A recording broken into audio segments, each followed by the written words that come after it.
Hello everyone, hope you're doing well and welcome to the JavaScript complete course. In previous video we have created this simple demo file and we add some effects into this by using onFocus and onBlur events. By using onFocus we can add focus events when we click on an element, and by using the onBlur event we can remove the added effects. So if you didn't watch that video, the link is at the description, you can watch that video as well.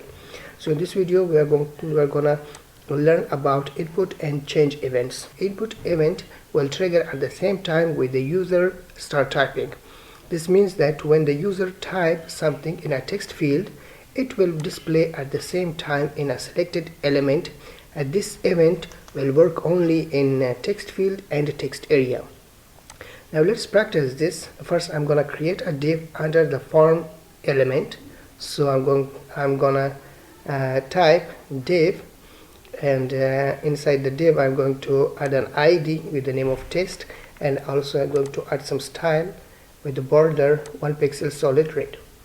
And after that I'm gonna add the input event on the first text field.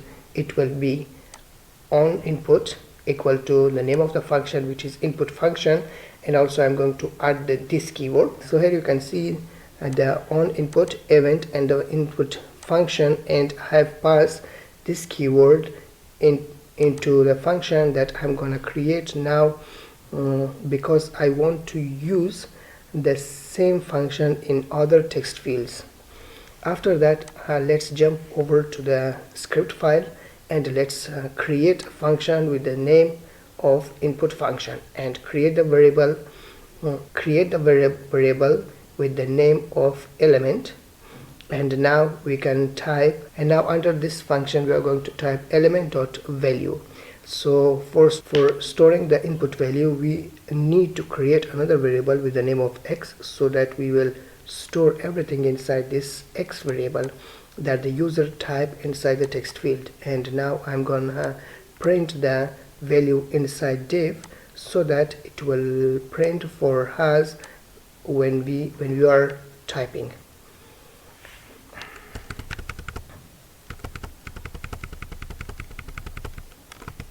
So for that I'm going to say document.getElementById, and I'm going to pass the name of the ID, which is test, and after that I'm going to use .inner HTML and equal to x.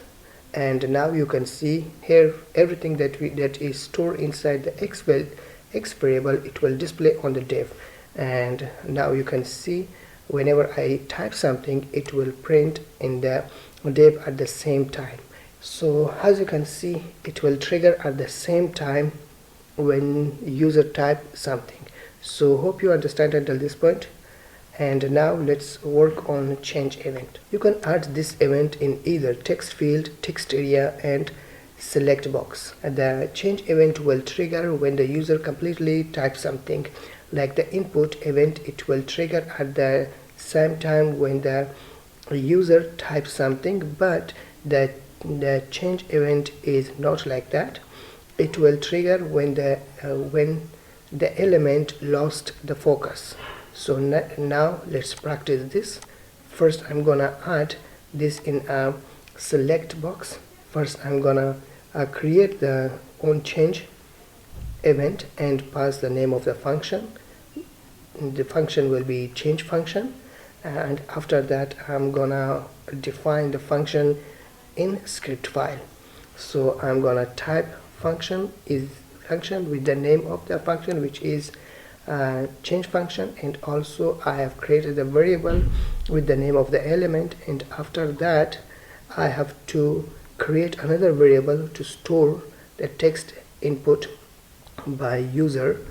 For this I'm gonna type var x is equal to element.value. So whenever the user type the value it will store directly inside the x.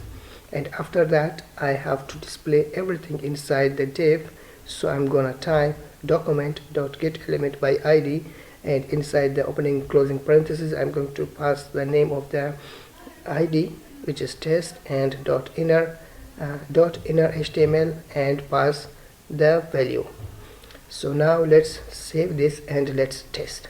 So as you can see, the change event will trigger when the user completely types something. It will trigger when the element lost the focus. So hope you understand until this point. If you have any question, any suggestion, please leave the comment below, and don't forget to subscribe to get the latest update of our YouTube channel.